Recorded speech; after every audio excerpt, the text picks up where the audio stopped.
Hey guys, welcome back to UpClick. In this video, I'll be showing you, discuss with you how to unarchive story on Instagram. But first, check a special offer in the description. So let's get started.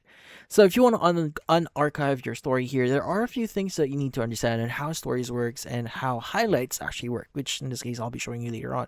So in this case, let's go open up Instagram here first, and let's go to our profile by clicking our profile icon at the bottom right. And the next thing that you want to do is you want to access your settings. So at the top right of the screen, go and click on the three bar icon.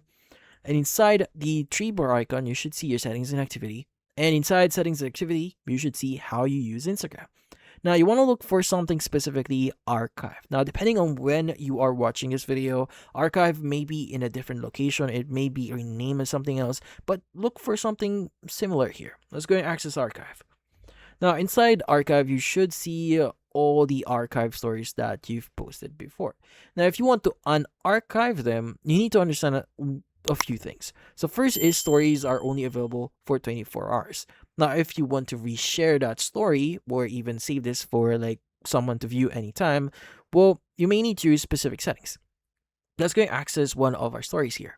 Now, if you want to allow someone to actually see your story every time, well, you may need to add this to your highlights. So you can go and click on the highlight at the bottom right section of your screen, and you can go and just choose the add to highlight section, and it's going to be added into that highlights. Now you can add your own highlight if you want to. Now, if you want to just reshare this and not add it to your, let's just say, your highlights, well, you can just click on the three dotted option at the bottom right or at the top right, depending on your phone. But in this case, you want to go and just choose the option here that says share or send to, depends on what you want. And once you click on share, this will basically allow you to share your story.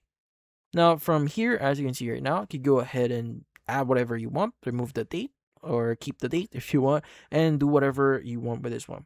But in this case, once you do proceed with your edit, you go and click on the send or post at the bottom right here, and you'll be able to unarchive your story. But yeah, so in this case, that's about it. So if you found this video, hit the like and subscribe button and watch our next video.